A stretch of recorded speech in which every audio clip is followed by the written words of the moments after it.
Most people think that you can't invest in real estate until you have good credit, but this is actually false. And in fact, there are so many different ways that you can buy real estate regardless of what your credit score is. If you're new to my channel, my name is Ryan Pineda. I'm a real estate investor here in Las Vegas, and I've flipped hundreds of homes, I've bought hundreds of rentals, and I've invested in real estate in almost every way you can imagine. Now, when I was just getting started back in 2010, I was one of the people who thought that you needed great credit in order to buy a home. In my mind, you had to get a conventional loan, which required 2 years of tax returns and a credit score above 700. But unfortunately for me, I didn't realize until over 10 years later that I could have been buying all of those homes if I knew then what I know today. So let's go over a few different ways that you can start buying homes today regardless of your credit score. One way to do it is through a hard money or soft money loan. So a hard money loan is typically what I use for flipping houses. The negatives are it's a higher interest loan that is more short term. So with conventional financing, you can get interest rates in the 3% range.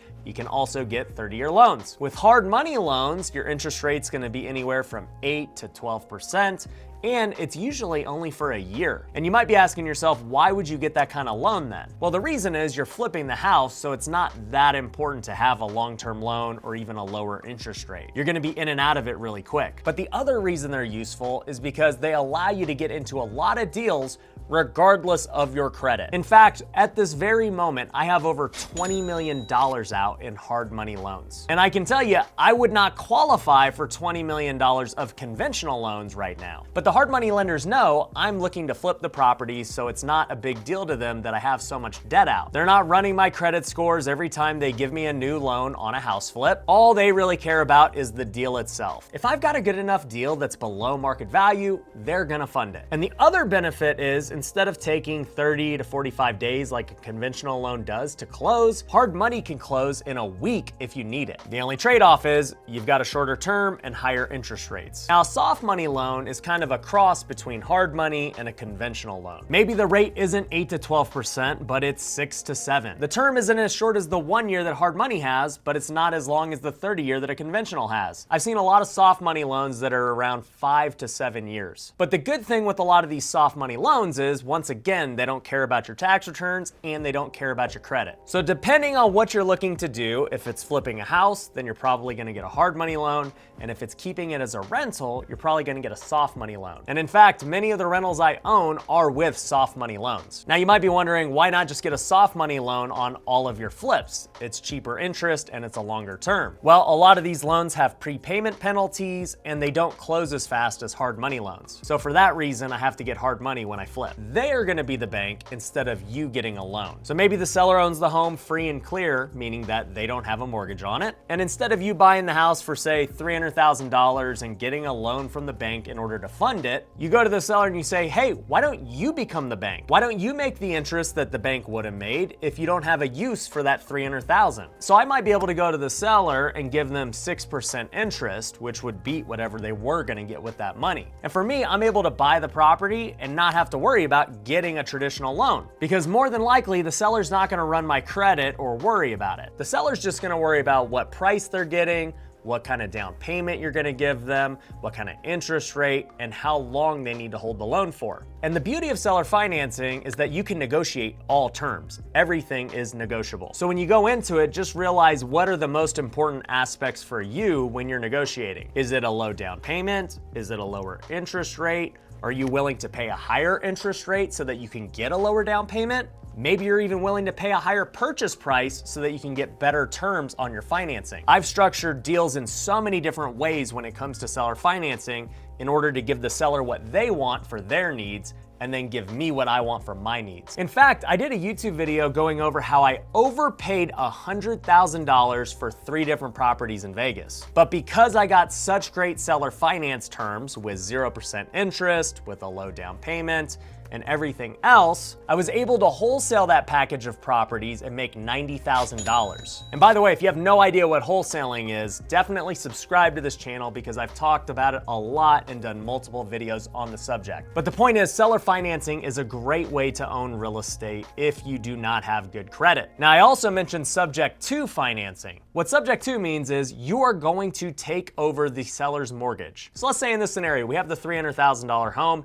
and the seller has a mortgage on it for $290,000. Well, if you got a loan yourself with your own bank, you would go and buy the property for $300,000, and the seller would end up netting $10,000. That's because their original loan was $290,000. But what if instead of you having to get a loan, you say to the seller, look, let's keep your loan in place. I'll still give you the $10,000.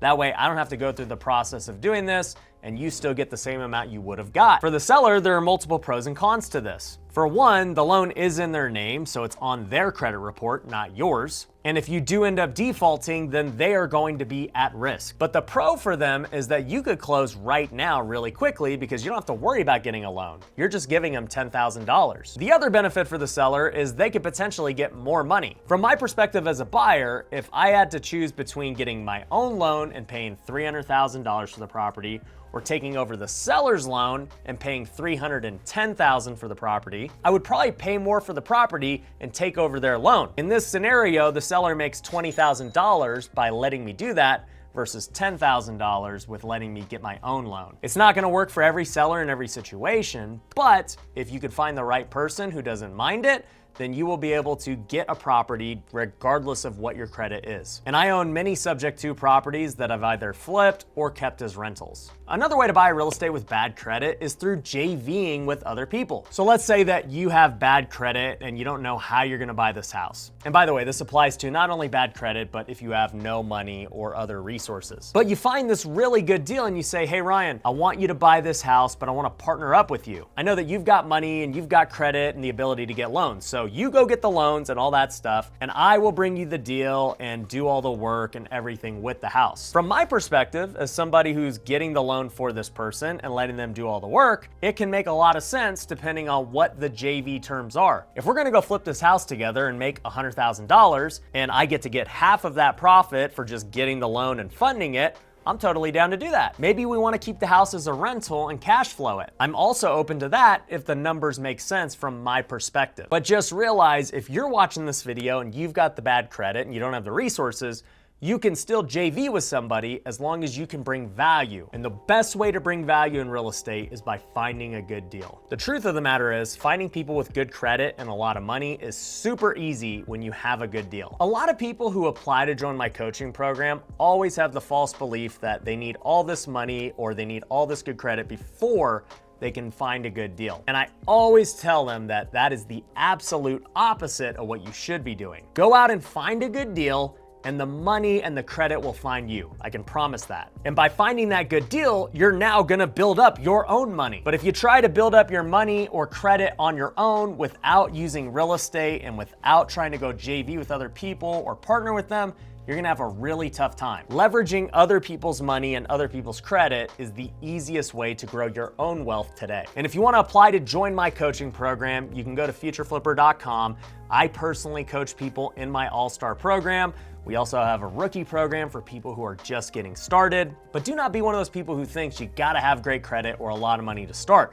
You just gotta be really good at finding deals. Another way to buy real estate with no credit is by getting an option on the property. Basically, how an option works is you would go to the seller and say, hey, I wanna buy your property at a future date for this price. So maybe you say, hey, I wanna lock in a price of $300,000 and I have the option to exercise it within the next 2 years. Well, maybe you wanna buy it with conventional financing, but you know you don't qualify today because of your credit. Well, a year from now, maybe you are ready to qualify and the market has gone up. That same house is now worth $350,000. So you can exercise your option at that point when you're ready to buy and then purchase the home when your credit is good enough. I've used options before and they're a really great way to lock in a price today, especially in a hot market when things are appreciating. Another way to buy houses with bad credit is simply just using your own cash. If you're watching this video, that's probably not you. You're trying to figure out how you could buy a property without using credit or without using cash.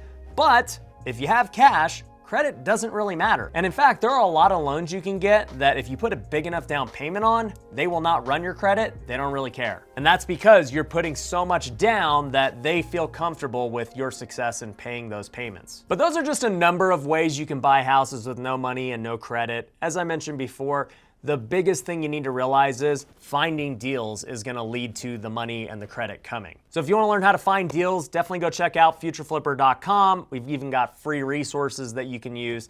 And if you wanna learn how to invest in real estate and see how I do it, definitely subscribe to this channel where I go through house flip tours, where I talk about things like this, and where I go over and help my own students in their property. So subscribe to the channel. I'll catch you on the next one.